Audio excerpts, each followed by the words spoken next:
नमस्कार दोस्तों, coaching India के ई प्लेटफॉर्म पे आपका स्वागत है। मैं करण चौधरी आपके लेकर आया हूं 12th एग्रीकल्चर बोर्ड परीक्षाओं के लिए स्पेशल क्रैश कोर्स। ये क्रैश कोर्स स्पेशल 12th के एग्रीकल्चर बच्चों के लिए है। ये क्रैश कोर्स जो कोचिंग इंडिया ने स्पेशल आपके लिए डिजाइन किया, ये आपके बोर्ड परीक्षाओं में रामबाण साबित होगा और आपके रिजल्ट को काफी शानदार बनाने वाला है। तो कोचिंग इंडिया से जुड़े रहिए, चैनल को सब्सक्राइब कर लीजिए और हो सके उतने अपने दोस्तों को इस वीडियो को शेयर कीजिए ताकि ये वीडियो ज़्यादा से ज़्यादा तक लोगों तक पहुंचे और उनके भी रिजल्ट में सुधार हो सके। तो स्टार्ट करते हैं आज का टॉपिक। अपने टॉपिक स्टार्ट करने से पहले अपने देखेंगे 12th एग्रीकल्चर बोर्ड में परीक्षा में लगने वाले टॉपिक कौन कौन से, एनसीईआरटी बुक में कौन कौन से लेसन लगते हैं। लेसन से में बात करें अपने कि अपने जो बुक में टोटल 15 लेसन लगते हैं। अपने जो बुक है एग्रीकल्चर बोर्ड परीक्षा में उसमें टोटल 15 टॉपिक लगते हैं। उन 15 टॉपिक्स में जो अलग अलग पार्ट को डिवाइड किया गया, जैसे एग्रोनॉमी का पोर्शन अलग है, हॉर्टिकल्चर का पोर्शन है और एनिमल हस्बेंड्री का पोर्शन जो है अलग है।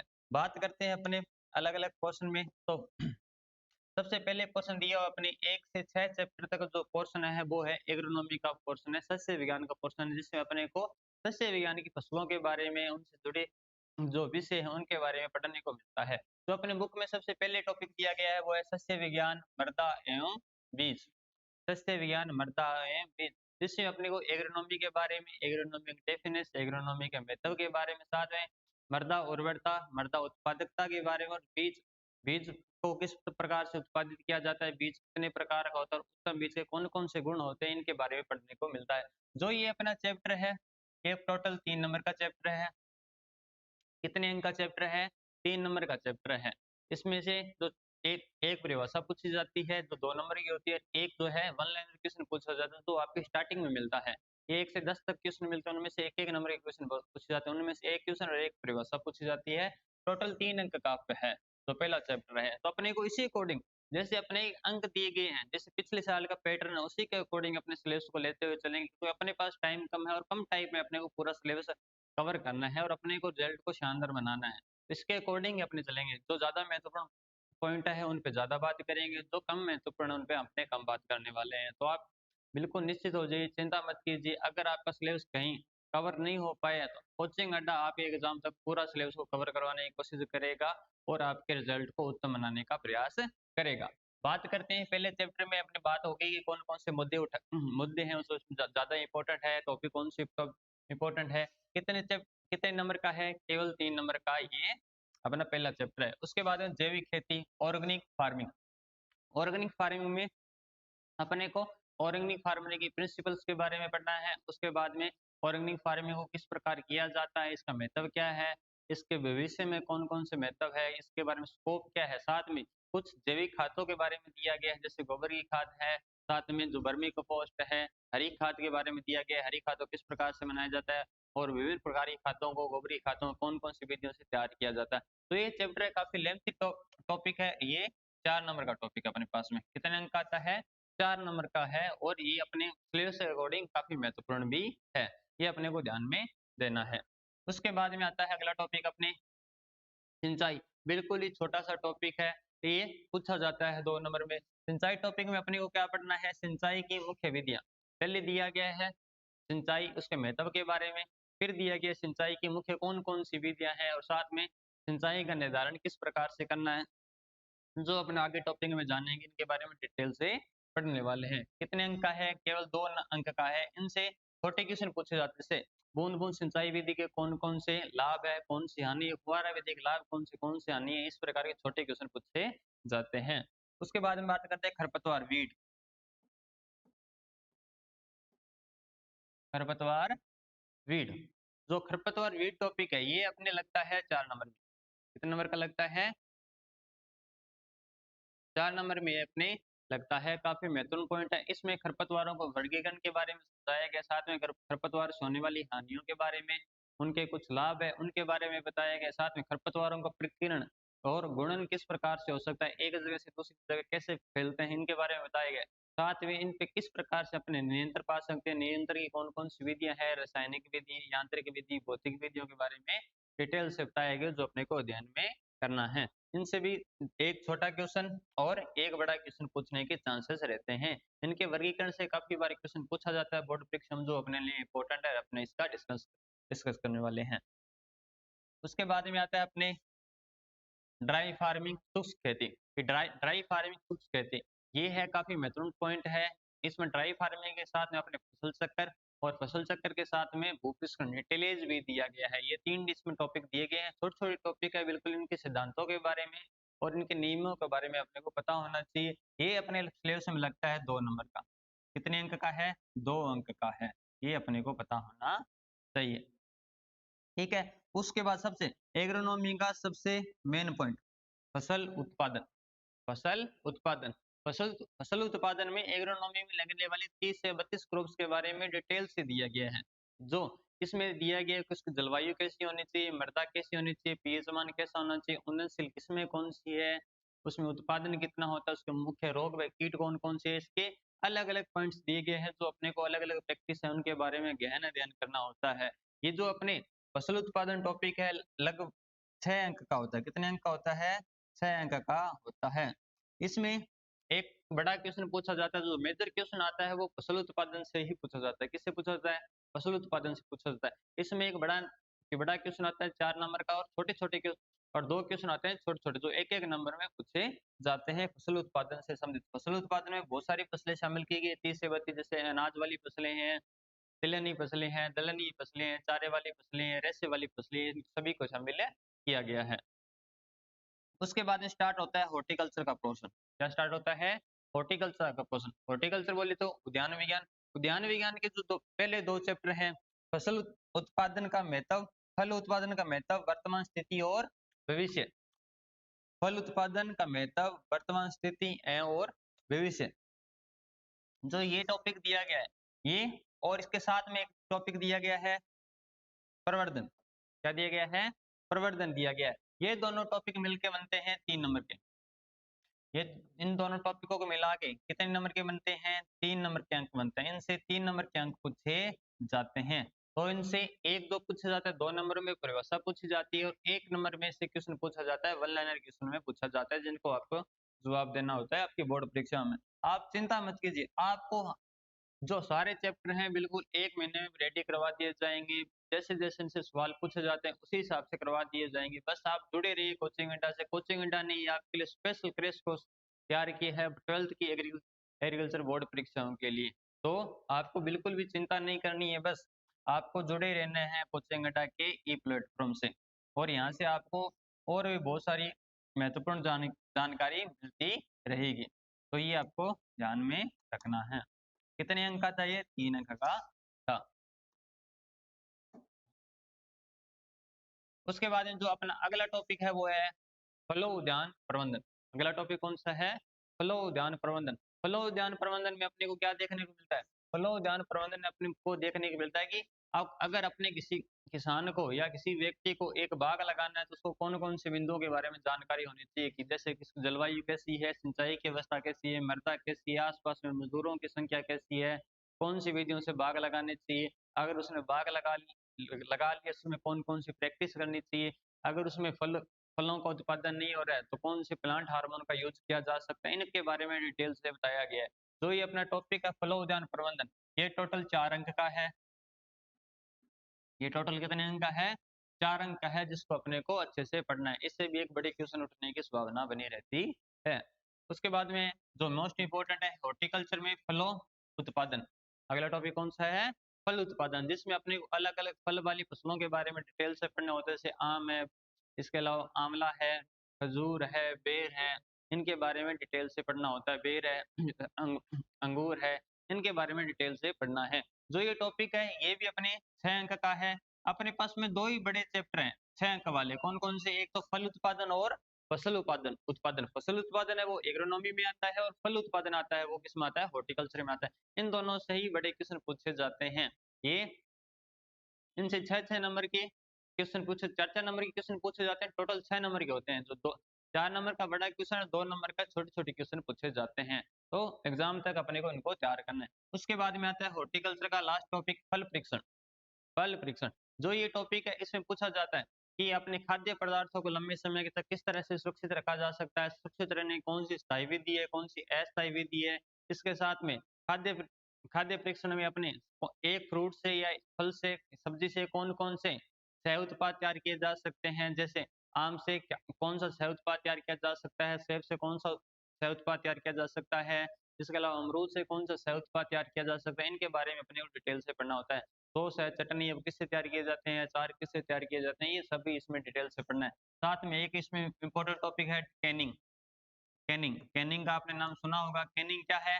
डिब्बाबंदी। कि डिब्बाबंदी किस प्रकार से की जाती है, उसकी कौन कौन सी प्रक्रिया है, ये अपने को पढ़ना होता है। जो ये टॉपिक है वो काफी इंपॉर्टेंट टॉपिक है, इससे पूछे जाते हैं 5 अंक के सवाल। कितने अंक के सवाल पूछे जाते हैं? 5 अंक के सवाल पूछे जाते हैं। कितने अंक के?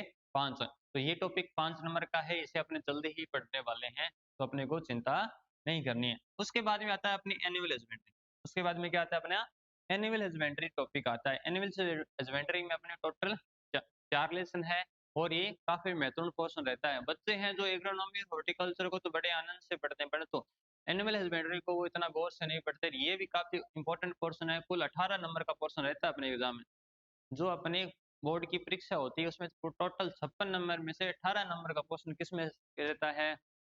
एनिमल हस्बेंड्री में रहता है, तो ये अपने को ध्यान में रखना है। तो सबसे पहले आता है पशुपालन एवं दुग्ध उत्पादन में पशु प्रबंधन का महत्व। कि पशुपालन और दूध उत्पादन में पशु प्रबंधन का महत्व क्या है, कि अपने को अगर पशुपालन करना है, दूध उत्पादन करना है, तो पशुओं का किस प्रकार से प्रबंधन करना पड़ेगा, किस प्रकार से उनको चारा खिलाना पड़ेगा, किस प्रकार से उनकी आवास प्रणाली देनी पड़ेगी, किस प्रकार का उनका वातावरण देना पड़ेगा, ताकि उनसे अपने ज्यादा उत्पादन की प्राप्ति की जा सकती है। ये इसको अपने डिटेल से पढ़ना है। उसके बाद में आती है नस्लें। उसके बाद में आता है नस्लें, कि इसमें कौन कौन सी नस्लें हैं जो अपने घरों में पालतू पशु हैं, उनके बारे में नस्लों के बारे में बताया गया। इसमें कौन कौन सी नस्लें शामिल की गई है, जैसे गाय की, भैंस की, बकरी, भेड़ और ऊंट की इसमें नस्लें शामिल की गई है। ये 5 पशु हैं जिनकी अलग अलग नस्लें दी गई, जैसे गाय की नस्ल अलग से है, भैंस की अलग से है, बकरी की नस्ल अलग से है, भेड़ की नस्ल अलग से है, ऊंट की नस्ल अलग से है। काफी इंपॉर्टेंट टॉपिक है और ये टोटल 6 नंबर का है। कितने अंक का है? 6 अंक का टॉपिक है, इसलिए अपने को इसको गौर से पढ़ना है, पूरे ध्यान से पढ़ना होता है। तो ठीक है बच्चों, आगे बढ़ते हैं पशु रोग के बारे में। पशु रोग के बारे में, जो पशु रोग है इसमें दिया गया, तो अपने पालतू पशु जो नस्लें हैं उनमें जो पशु है पालतू पशु, उनमें कौन कौन से मुख्य रोग लगते हैं, कौन से जीवाणु जनित रोग है, कौन से विषाणु जनित रोग है, कौन सी उपापचय क्रियाओं द्वारा होने वाले रोग है। साथ में इन रोगों के उपाय दिए गए हैं कि अगर पशुओं में कोई रोग हो जाता है तो उनका निवारण किस प्रकार से किया जा सकता है, कौन सी मेडिसिन को काम में ली जा सकती है, अपने को कौन कौन से उपाय करने होते हैं। उसके बाद लास्ट बचता है दुग्ध विज्ञान।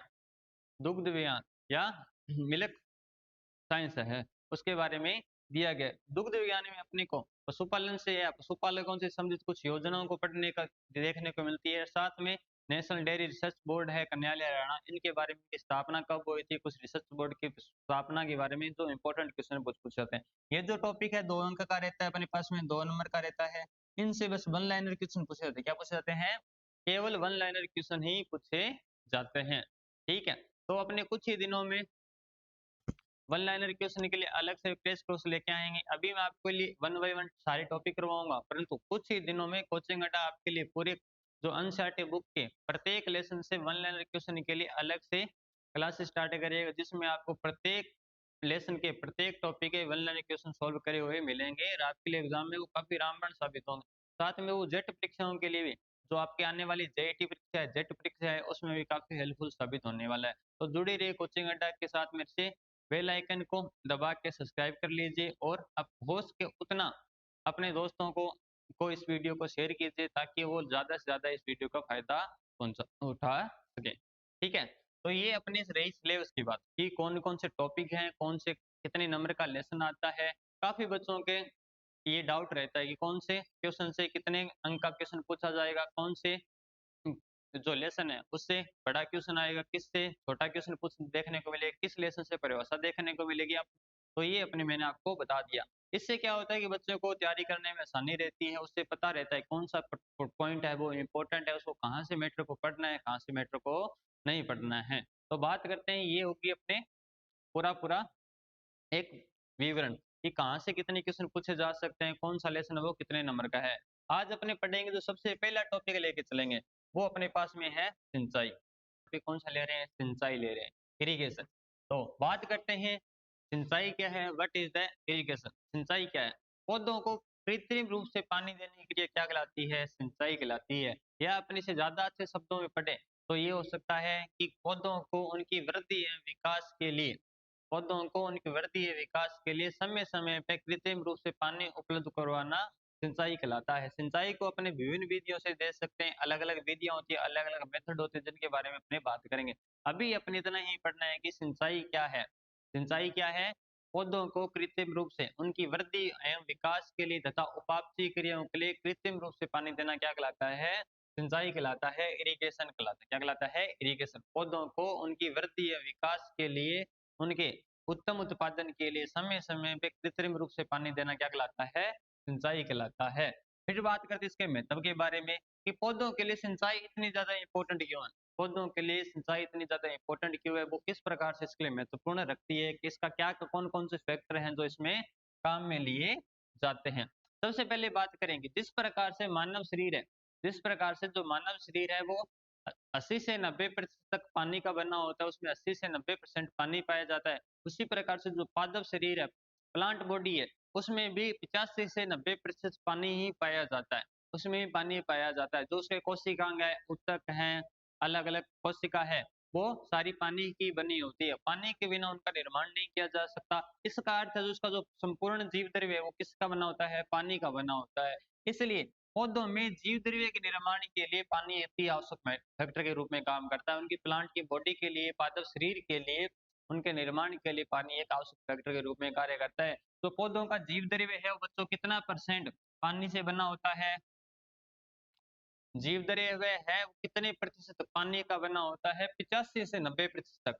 85 से 90% तक वो पानी का बना होता है, उसी से उसके कोशिकाओं का निर्माण होता है। तो काफी इंपॉर्टेंट बात है जो अपने को पता होनी चाहिए। 85 से 90% तक किसका बना होता है? पानी का बना हुआ होता है। उसके बाद में बात करते हैं कि ये किसके लिए इंपॉर्टेंट है? प्रकाश लेसन के लिए। किसके लिए इंपॉर्टेंट है? प्रकाश लेसन के लिए, फोटोसिंथेसिस के लिए काफी इंपॉर्टेंट है। अगर पानी की पौधों में पानी की उपलब्धता नहीं हो तो प्रकाश लेसन की अभिक्रिया नहीं कर पाते। और पृथ्वी पर सबसे इंपॉर्टेंट घटना कौन सी है? पृथ्वी पर घटने वाली सबसे महत्वपूर्ण घटना में से एक घटना कौन सी है? प्रकाश लेसन है। क्योंकि प्रकाश लेसन के द्वारा ही पादप है जो अपने भोजन का निर्माण करते हैं, उसी भोजन से अपने को उत्पादन मिलने वाला है। अगर अपने को उत्पादन चाहिए तो प्रकाश लेसन की एक जो अभिक्रिया है वो काफी महत्वपूर्ण होती है। उस अभिक्रिया के बिना अपने को उत्पादन नहीं मिलने वाला है। अपने फसल उत्पादन क्यों करते हैं? उत्पादन प्राप्त करने के लिए। कोई भी एक किसान है वो किस लिए सारे दिन मेहनत करता है? ताकि उसे अच्छा उत्पादन मिल सके। परंतु ये उत्पादन कब संभव हो पाता है? जब उसमें प्रकाश लेसन की अभिक्रिया प्रेजेंट होती है। कब होती है? प्रकाश लेसन की अभिक्रिया प्रेजेंट होती है, तभी ये संभव हो पाता है। तो प्रकाश लेसन की अभिक्रिया के लिए और पोषक तत्वों को ग्रहण ग्रहण करने के लिए नमी बिल्कुल आवश्यक फैक्टर के रूप में कार्य करती है। और ये नमी केवल सिंचाई से ही प्रोवाइड की जा सकती है। किससे प्रोवाइड की जा सकती है? सिंचाई से ही प्रोवाइड की जा सकती है। बात करें कि प्रकाश लेसन की अभिक्रिया के लिए जल किस प्रकार आवश्यक है, तो आप प्रकाश लेसन की अभिक्रिया जानते हो। प्रकाश लेसन की अभिक्रिया में दो चीजें शामिल होती हैं, एक तो CO2, दूसरा H2O। CO2 प्लस में H2O। CO2 और H2O के अलावा इसमें क्या चाहिए? क्लोरोफिल चाहिए और प्रकाश का प्रेजेंट चाहिए। क्या चाहिए? प्रकाश चाहिए। जिससे आगे निर्माण किसका होता है? आगे निर्माण होता है C6H12O6 का। C6H12O6 ये क्या है? ग्लूकोज है। ये इसी ग्लूकोज से अपने को एनर्जी मिलती है, यही ग्लूकोज अपने को उत्पादन देता है। अपने को उत्पादन प्राप्त करने के लिए प्रकाश लेसन काफी एक महत्वपूर्ण घटक के रूप में कार्य करता है। जो अपने H2O लिए, ये क्या है? जल की मात्रा। और ये जल की मात्रा क्या है?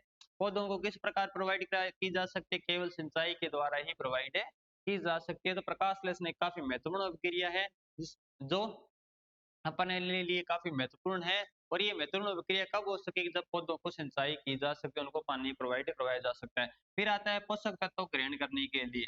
पौधों को जो मृदा उर्वरता बनाए रखने के लिए या मृदा उर्वरता से पोषक तत्व ग्रहण करने के लिए एक अनुकूल नमी की आवश्यकता होती है। इसी अनुकूल नमी के प्रयोग पोषक तत्वों को ज्यादा से ज्यादा ग्रहण कर सकते हैं और अपना प्रोडक्शन दे सकते हैं, अपना उत्पादन दे सकते हैं, अपने शरीर की वृद्धि या विकास कर सकते हैं।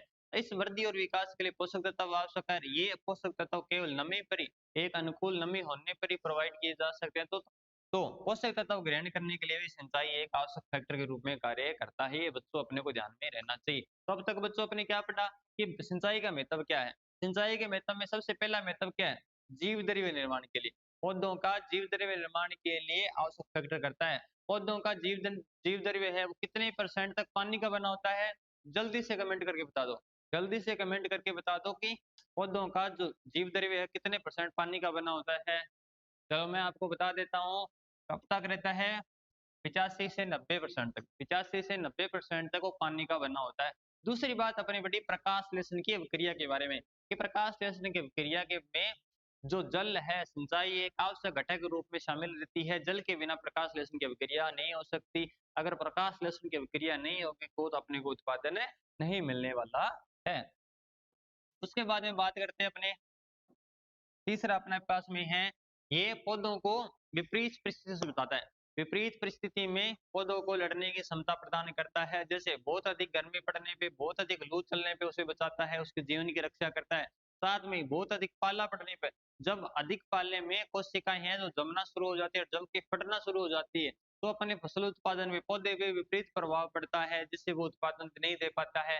तो इन कंडीशन में जब पौधे को विपरीत परिस्थिति हो, जलवायु है, वातावरण है, जब उसके अनुकूल नहीं हो, तो हल्की सिंचाई करने से उसको रेस्ट मिलता है, आराम मिलता है और उसमें विपरीत परिस्थितियों से लड़ने की क्षमता प्रकट होती है। विपरीत परिस्थितियों से बचाने के लिए सिंचाई की काफी आवश्यकता होती है। जैसे पाला पड़ने में अपन क्या कर देते हैं, हल्की सिंचाई करते हैं।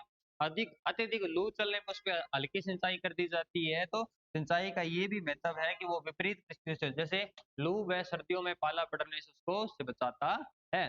साथ साथ में अपने बात करें सिंचाई के अन्य महत्व क्या है, जैसे कर्षण क्रियाओं में,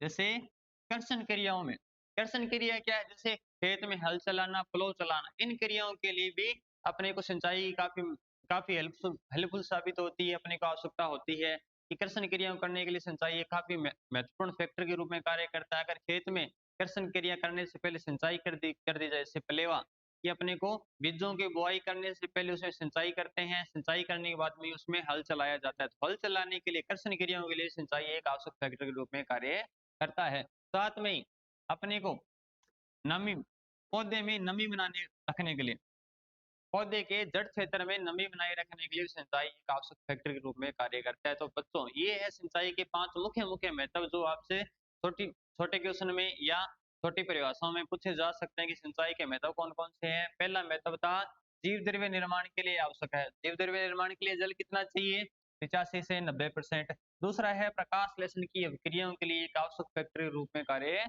करता है। तीसरा है लू व सर्दियों से और पाले से बचाने के लिए आवश्यक रूप से काम करता है। चौथा है कर्षण क्रियाओं के लिए मिट्टी को नरम, अगर नरम मिट्टी है तो उसमें कर्षण क्रिया करना ज्यादा आसान रहता है, ज्यादा स्टेबल रहता है, तो उसके लिए भी आवश्यक है। पांचवा है नमी को बनाए रखने के लिए, पौधे के जड़ क्षेत्र में नमी को बनाए रखने के लिए भी सिंचाई एक आवश्यक फैक्टर के रूप में कार्य करता है। ठीक है, ये होगी इसके महत्व के बाद। महत्व के बाद अपने बात करते हैं सिंचाई की विधियों के बारे में।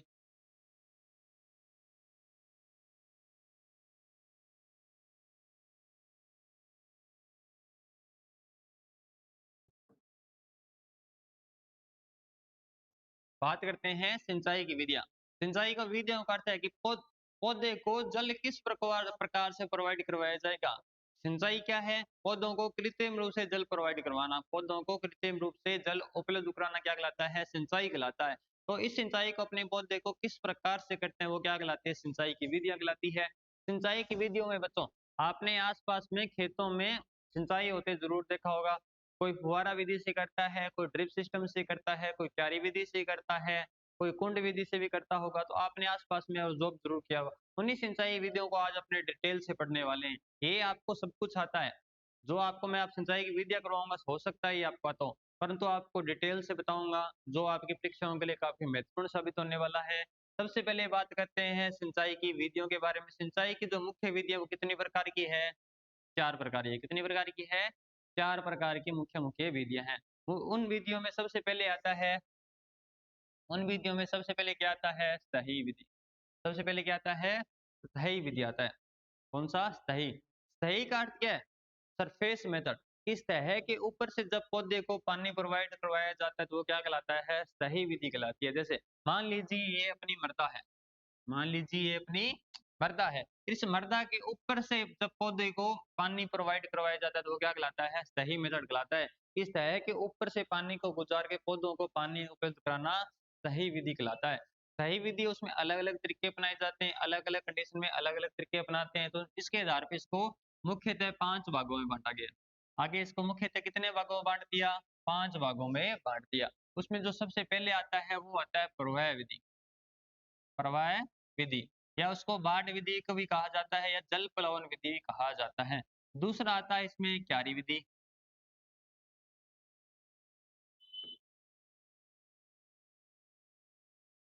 उसके बाद में आता है इसमें थाला विधि।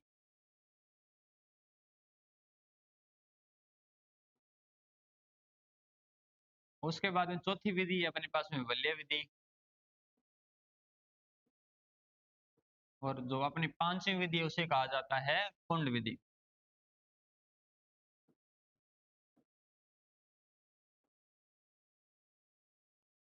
पांचवी विधि कौन सी है? कुंड विधि। ये अपनी सिंचाई की सतही विधियां हैं जिनमें पानी को सतह के ऊपर से गुजार के पौधों को सिंचाई की जाती है, वो सतही विधियां कहलाती है। ये 5 मुख्य मुख्य विधियां हैं जो अपने आगे डिस्कस करने वाले हैं। उसके बाद में आता है अधोसतही विधि। उसके बाद में क्या आता है? अधोसतही विधि। अधोसतही का अर्थ क्या है? जिस प्रकार से सतही विधि है कि मृदा के ऊपर से पानी को गुजार के उसमें पानी दिया जाता है पौधों को, वो क्या है? सतही विधि। उसी प्रकार मृदा के नीचे से, मृदा के मुख्य पृष्ठ के नीचे से पानी को गुजार कर पौधों को पानी देना क्या कहलाता है? अधोसतही मेथड कहलाता है या सब सरफेस मेथड कहलाता है। सब सरफेस मेथड कहलाता है। इसमें अलग अलग प्रकार की विधियों का यूज किया जाता है। हालांकि इस विधि को भारत में कहीं भी यूज नहीं किया जाता है, विदेशों में से काम में लिया जाता है। उसके बाद में आता है वायवीय विधि। उसके बाद क्या आता है? वायवीय विधि काम में ली जाती है। वायवीय का अर्थ क्या है? कि वायु के बीच में से पौधों को पानी प्रोवाइड करवाना या कृत्रिम वर्षा के रूप में पानी प्रोवाइड करवाना क्या कहलाता है? वायवीय विधि कहलाता है। इस विधि में अपने एक विधि मुख्य रूप से पढ़ते हैं, वो है फुब्बारा विधि, ओवरहेड इरिगेशन के नाम से उसे जाना जाता है। उसके बाद में आता है सूक्ष्म विधि, माइक्रो इरिगेशन। माइक्रो इरिगेशन का अर्थ क्या है? माइक्रो इरिगेशन का अर्थ है बच्चों कि किस प्रकार से कम जल में अधिक क्षेत्र में पानी पानी दिया जा सकता है, या किस प्रकार से पौधों जो जल है उसको अधिकतम बचाया जा सकता है सिंचाई करते हुए, कि कम जल में अधिक क्षेत्र में किस प्रकार सिंचाई की जा सकती है, वो क्या कहलाता है? सूक्ष्म विधि। सूक्ष्म विधि में भारत में एक विधि काफी फेमस है जिसको अपने ड्रिप सिस्टम के नाम से जानते हैं। किसके नाम से जानते हैं? Drip system. गांव में से क्या कहते हैं? ड्रिप सिस्टम कहते हैं।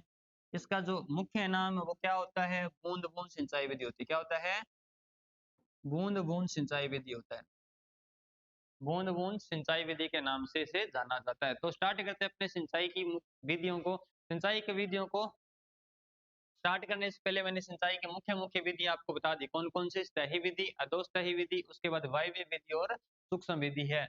बात करते हैं सबसे पहले सतही विधियों की। सतही विधियों में कौन कौन सी जो शामिल किए जाते हैं? सही विधियों की सबसे पहली बात अपनी की थी सरफेस मेथड या सही विधि। अभी अपनी बात की थी कि मृदा के सतह से ऊपर देना क्या, मृदा के सतह के ऊपर से पानी देना क्या कहलाता है? सही विधि कहलाती है। सही विधि को अलग अलग क्षेत्रों में अलग अलग कंडीशन के अनुसार अलग अलग ढंग से दिया जाता है। इन्हीं ढंग के आधार पर इनको अलग अलग बांटा गया है। तो सबसे पहला क्या है? प्रवाह विधि है। कौन सी है? प्रवाह विधि है। प्रवाह विधि क्या है? जब अपने पास में संपूर्ण क्षेत्र में एक साथ पानी देना होता है तो अपने कौन से काम में लेते हैं? प्रवाह विधि का काम में लिया जाता है। जो प्रवाह विधि है इसको अन्य नाम से किसे जाना जाता है? बाढ़ विधि के नाम से। किस नाम से जानते हैं? बाढ़ विधि। और इसका एक अन्य नाम हो रहा है जल प्लावन विधि। जल प्लावन विधि। तो अपने को इसके अन्य नाम भी ध्यान में रखने हैं। कौन कौन सी? बाढ़ विधि या जल प्लावन विधि इसके विधि के अन्य नाम है। जल प्लावन विधि, बाढ़ विधि या प्रवाह विधि या फ्लोटिंग मेथड कौन सा होता है? तो बच्चों आइए जानते हैं। फ्लोटिंग मेथड या बाढ़ विधि का अर्थ क्या है? जब संपूर्ण खेत में एक साथ ही पानी को छोड़ दिया जाता है तो वो बाढ़ विधि कहलाती है। इस विधि में किसी भी प्रकार की मेड़ नालियों वगैरह का निर्माण नहीं किया जाता है। इस विधि में किसी भी प्रकार का मेड़ नहीं बनाई जाएगी, नाली नहीं बनाई जाएगी और संपूर्ण खेत में एक साथ ही पानी को छोड़ दिया जाता है, वो प्रवाह विधि कहलाती है। जैसे इस डायग्राम की सहायता से समझते हैं अपने।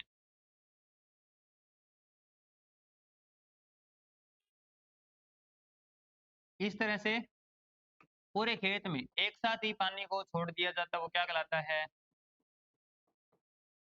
प्रवाह विधि कहलाती है। क्या कहलाता है? प्रवाह विधि कहलाता है। प्रवाह विधि या बाट विधि का काम में वही लिया जाता है जहां पानी की उपलब्धता अधिक हो, जहां पानी अधिक मात्रा में पाया जाता हो। तो प्रवाह विधि को कहाँ बनाया जाएगा? जहां जहां पानी की जो प्रोवाइड है वो ज्यादा किया जाता हो, जहां पानी अधिक मात्रा में पाया जाता हो, वहीं से काम में लेते हैं। कौन कौन सी फसलों में काम में लिया जाता है, ये अपने लिए इंपॉर्टेंट है। एक नंबर पे अपने उदाहरण पूछ सकता है कि प्रवाह विधि है वो कहाँ काम में ली जाती है।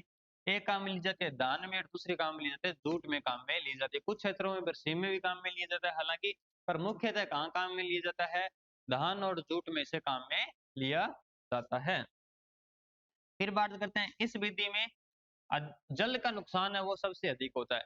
इस विधि में जो जल का नुकसान है वो सबसे अधिक देखने को मिलता है। जल का नुकसान अधिक क्यों होता है? जहां पानी की प्रेजेंट ज्यादा है वहां पानी की जो वेस्टेज होता है वो भी ज्यादा देखने को मिलता है, उसका नुकसान भी अधिक होता है। जब संपूर्ण खेत में एक साथ ही पानी को छोड़ दिया जाता है, संपूर्ण खेत में एक साथ ही पानी को छोड़ दिया जाता है, तो इसमें वाष्पीकरण और वाष्प विसर्जन की क्रिया ज्यादा देखने को मिलता है, जिससे पानी का नुकसान अधिकतम देखने को मिलता है। तो ये इस विधि के मुख्य हानि है। आपसे पूछी जा सकती है जल प्लावन विधि की मुख्य हानि क्या है? तो बच्चों बताओ मुख्य हानि क्या है? इस विधि में जल का नुकसान सबसे अधिक होता है। बात करते हैं इसकी वाटर यूज एफिशिएंसी की।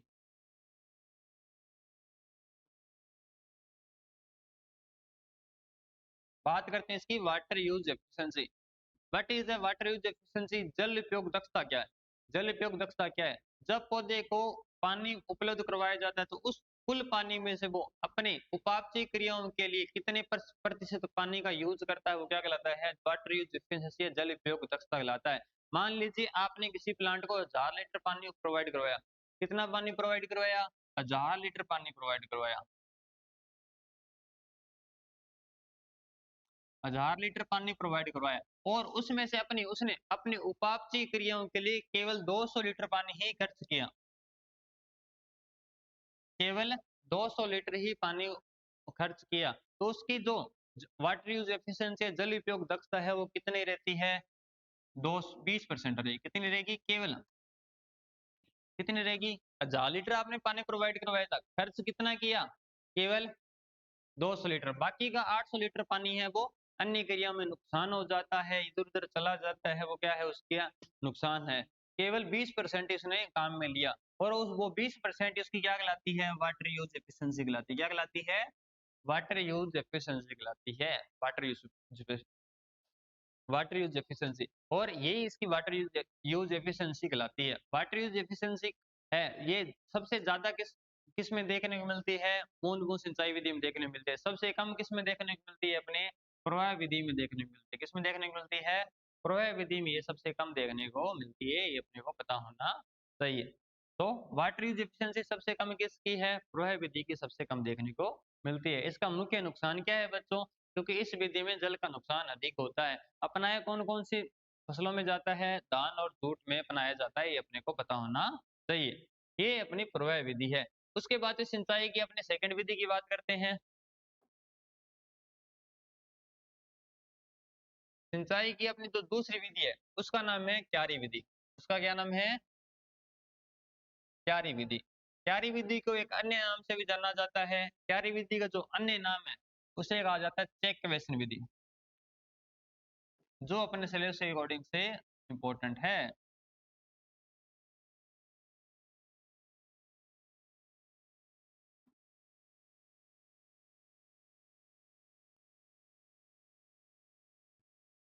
क्यारी विधि या चेक वेसन विधि। क्यारी विधि या चेक वेसन विधि क्या होता है? इस विधि में संपूर्ण खेत को छोटे छोटे क्यारियों में बांट लिया जाता है, छोटे छोटे प्लॉट में बांट लिया जाता है। उसके बाद में उसे पानी प्रोवाइड करवाया जाता है, फसलों को सिंचाई की जाती है। वो क्या कहलाता है? क्यारी विधि या चेक वेसन विधि कहलाता है। क्या कहलाता है? चेक वेसन विधि कहलाता है। चेक वेसन में क्या किया जाएगा कि संपूर्ण खेत को छोटी छोटी क्यारियों में बांट लिया जाता है और उन क्यारियों को समतल बना के उसमें सिंचाई की जाती है वो क्या कहलाता है? चेक बेसिन या क्यारी विधि कहलाता है। चेक बेसिन विधि का एक अन्य नाम और है चौकाकार विधि। अन्य नाम क्या है? चौकाकार विधि। इस विधि को चौकाकार क्यों बोलते हैं बच्चों? क्योंकि इस विधि में छोटे छोटे चौकाकार क्यारियों का निर्माण किया जाता है, इसलिए चौकाकार कहा जाता है। डायग्राम की सहायता से समझते हैं किस प्रकार से इसमें सिंचाई की जाती है।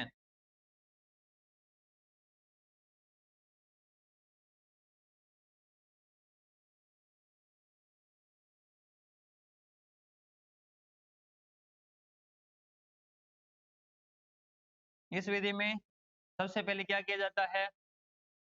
क्यारियों का निर्माण किया जाता है।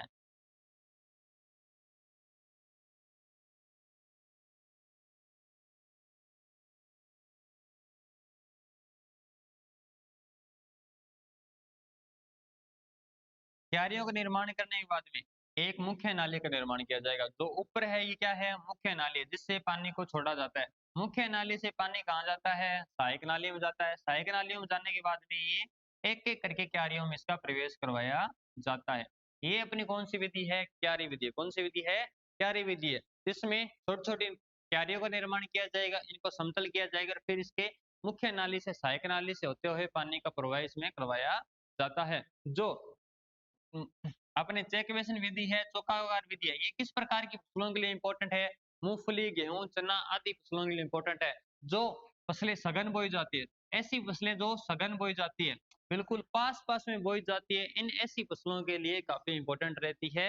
तो किस प्रकार की फसलों में काम में ली जाएगा? मूंगफली, गेहूं, चना, सरसों, जो इत्यादि फसलों में से काम में लिया जा सकता है, या जो सघन प्रणाली वाली फसलें उनमें काम में लिया जाता है, ये अपने को पता होना चाहिए। ये अपने चेक क्वेश्चन, ये क्यारी विधि है। इस विधि के लाभ क्या रहते हैं कि अपने को क्यारी विधि क्यों अपनानी चाहिए? ये सबसे प्रचलित विधि है और सबसे आसान विधि है।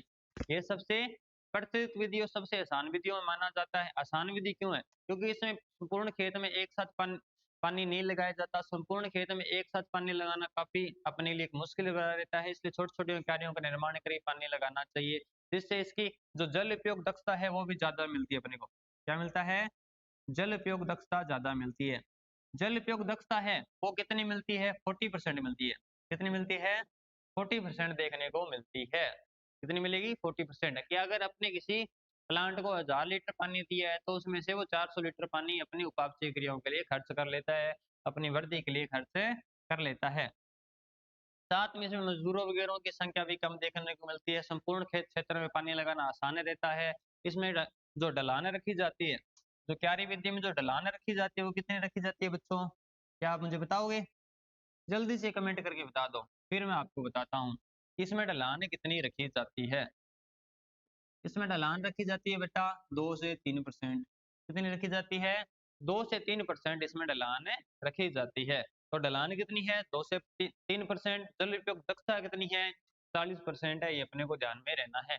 कैसी फसलों में काम में लिया जाएगा? जैसे मूंगफली है, ग्वार है, गेहूं है, चना है, जौ है, इत्यादि फसलों में काम में लिया जा सकता है। ये अपनी चेक बेसिन विधि, क्यारी विधि। सही विधियों में सबसे इंपॉर्टेंट या सबसे प्रचलित विधि कौन सी है? अपनी क्यारी विधि, चेक बेसिन विधि ही मानी जाती है कि सही विधियों में सबसे इंपॉर्टेंट यही रहती है। उसके बाद में बात करते हैं अपनी तीसरी विधि। सही विधियों की अब तक दो विधियां पढ़ चुके हैं। पहली विधि विधि पढ़ी थी अपने बाढ़ विधि या प्रोहे मेथड। तीसरी दूसरी विधि अपनी पढ़ी थी क्यारी विधि या चेक बेसिन विधि। उस विधि के बाद में तीसरी विधि है थाला विधि। उसके बाद में कौन सी विधि है? थाला विधि है। थाला विधि। थाला विधि को सबसे पहले पढ़ने से पहले जानते हैं कि इसका उपयोग कहाँ किया जाता है। इसका उपयोग किया जाता है हॉर्टिकल्चर क्रॉप में। कहाँ किया जाता है? हॉर्टिकल्चर क्रॉप में।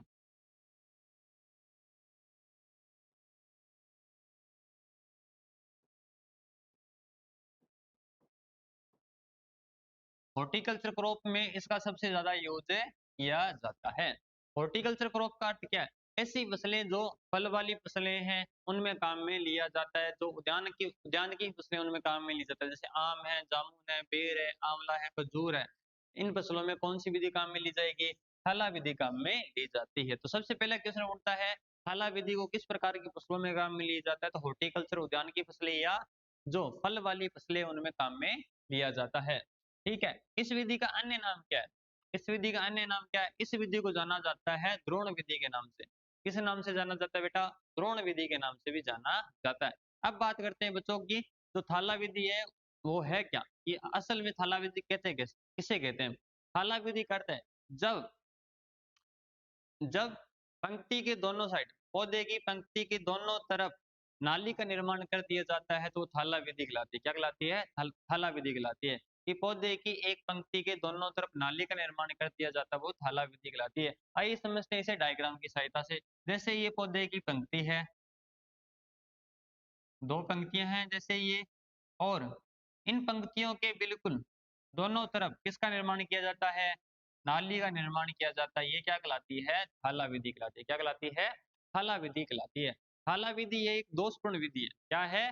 दोषपूर्ण विधि है। इसे फसलों में काम में नहीं लिया जाना चाहिए। अगर इस विधि को आप अपनी फसलों में काम में ले रहे हो तो इसमें रोग फैलने की सबसे ज्यादा रोग फैलने की सबसे ज्यादा संभावना रहती है। क्या रहती है? रोग फैलने की सबसे ज्यादा संभावना बनी रहती है। अब बात करते हैं रोग है वो एक पौधे से दूसरे पौधे में किस प्रकार से संचित हो सकते हैं। जैसे मान लीजिए ये पौधा आपका ए है और पौधा बी है, पौधा ए और बी है। अगर इस पौधे में पाउडरी मिल्ड्यू रोग है,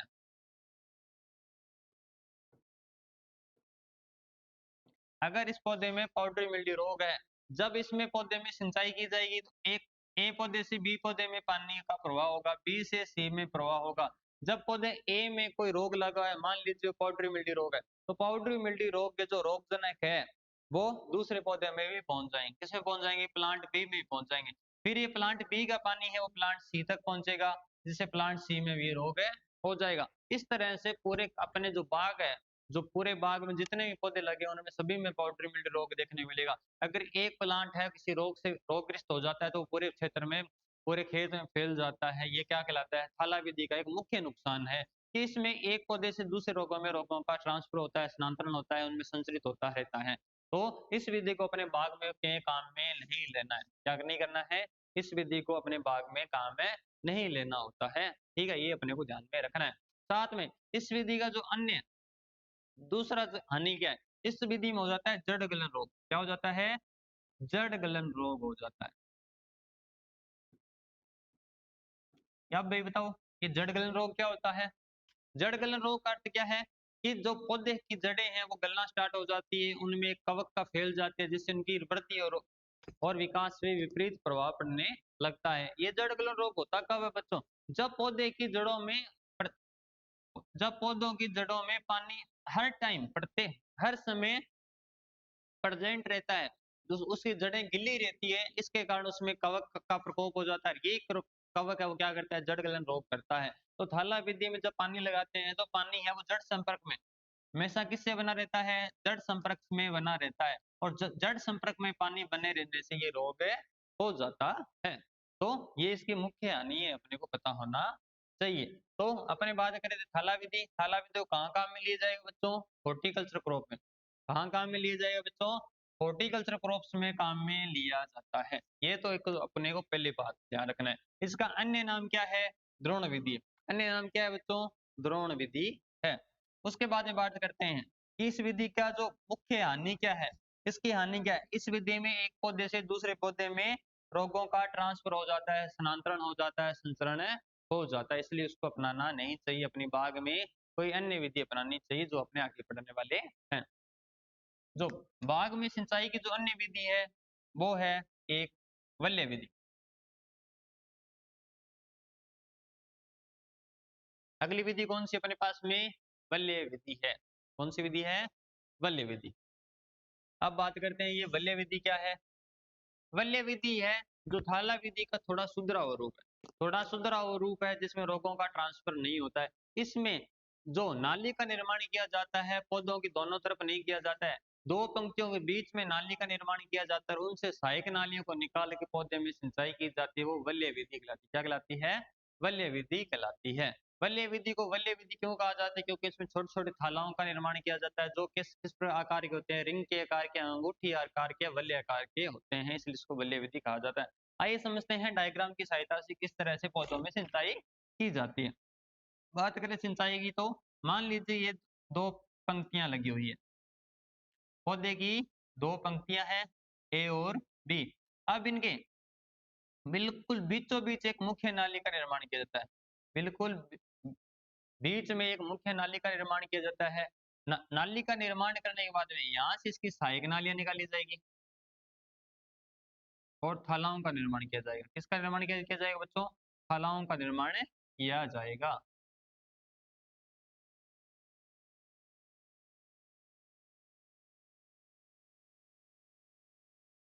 थालाओं का निर्माण किया जाना है, यह है अपना जो आज का टॉपिक। थाला विधि कौन सी विधि है ये? सॉरी, बल्य विधि। कौन सी विधि है बच्चों? बल्य विधि है। बल्य विधि को किस नाम से जाना जाता है? अन्य नाम कौन से? इसको एक जाना जाता है अंगूठी विधि के नाम से। किसे नाम से जानते हैं? अंगूठी विधि के नाम से जाना जाता है। अंगूठी को अपने इंग्लिश में क्या बोलते हैं? रिंग विधि। क्या बोलते हैं? रिंग। अब तो आपकी रिंग पहनने की उम्र भी होती जा रही है, तो आपको रिंग तो आपको समझ में आ रहा होगा। अंगूठी इंग्लिश में क्या कहते हैं? रिंग कहते हैं। इसलिए इस विधि का अन्य नाम क्या है? रिंग मेथड के नाम से भी जाना जाता है। तो ये अपने को ध्यान में रखना है। इसका अन्य नाम क्या है? अंगूठी विधि, रिंग विधि या बल्ले विधि के नाम से जाना जाता है। सिंचाई किस प्रकार से की जाएगी? एक दो पादप की पंक्तियों के बीच में बिल्कुल बीचों बीच नाली का निर्माण किया जाएगा। इस नाली में पानी प्रवाह करवाने के बाद सहायक नालियों में पानी को गुजारा जाएगा और एक एक करके पौधों में सिंचाई की जाती है। जिससे क्या क्या होता है? एक पौधे से दूसरे पौधों में पानी का प्रवाह नहीं जाता है। जिस पौधे में पानी पहुंच चुका है वो दूसरे पौधे में नहीं पहुंचता, जिससे रोगों का ट्रांसफर नहीं होता। इसलिए बाग में सही विधियों में सबसे अच्छी उत्तम विधि कौन सी है? बल्य विधि है। कौन सी विधि है? बल्य विधि है। इसका मुख्य फायदा क्या है? इसमें रोगों का ट्रांसफर एक जगह से दूसरी जगह नहीं होता है, ये अपने को ध्यान में रखना है। ठीक है, तो अगर पूछ लिया जाए बाग में सबसे उत्तम विधि कौन सी है, बाग में सिंचाई की सबसे उत्तम विधि कौन सी है, तो बूंद बूंद सिंचाई विधि है। कौन सी विधि है? बूंद बूंद सिंचाई विधि है, ये अपने को पता होना चाहिए। उसके बाद में दूसरी कौन सी है? बल्य विधि है। परंतु जो बूंद बूंद सिंचाई विधि है तो ये तो अपने किस में पढ़ते हैं? सूक्ष्म विधियों में पढ़ते हैं। किस में पढ़ते हैं? सूक्ष्म विधि में। ठीक है, किसमें पढ़ते हैं? सूक्ष्म विधि में इसे पढ़ा जाता है। अगर आपसे डायरेक्ट रूप से पूछ लिया जाए कि सबसे अच्छी विधि कौन सी है, तो आप कोई सी भी विधि मान लो, जैसे फुहारा विधि है या सूक्ष्म विधि है, अधोस्तयी विधि है, स्तयी विधि है, उनमें से सबसे अच्छी तो कौन सी है? बाग में सिंचाई करने के लिए बूंद बूंद सिंचाई विधि है, ये आपको पता होना चाहिए। अगर पूछ ले सरफेस मेथड, सही विधियों में सबसे अच्छी विधि कौन सी है, तो बल्य विधि है, ये अपने को ध्यान रखना चाहिए। बल्य विधि या रिंग विधि है, ये अपने को पता होना चाहिए। तो ठीक है, आज का ये इंपॉर्टेंट पॉइंट है। ये होगी अपनी बल्य विधि। बल्य विधि को कहाँ काम में लिया जाएगा? उद्यान की फसलों में काम में लिया जाएगा। किस विधि का सुधरा हुआ रूप है? थाला विधि का सुधरा हुआ रूप है। इसमें क्या सुधारा गया है कि रोगों का ट्रांसफर एक पौधे से दूसरे पौधे में नहीं होता है। ठीक है, अब बात करते हैं अपनी अगली और सही विधियों की, सबसे लास्ट विधि की।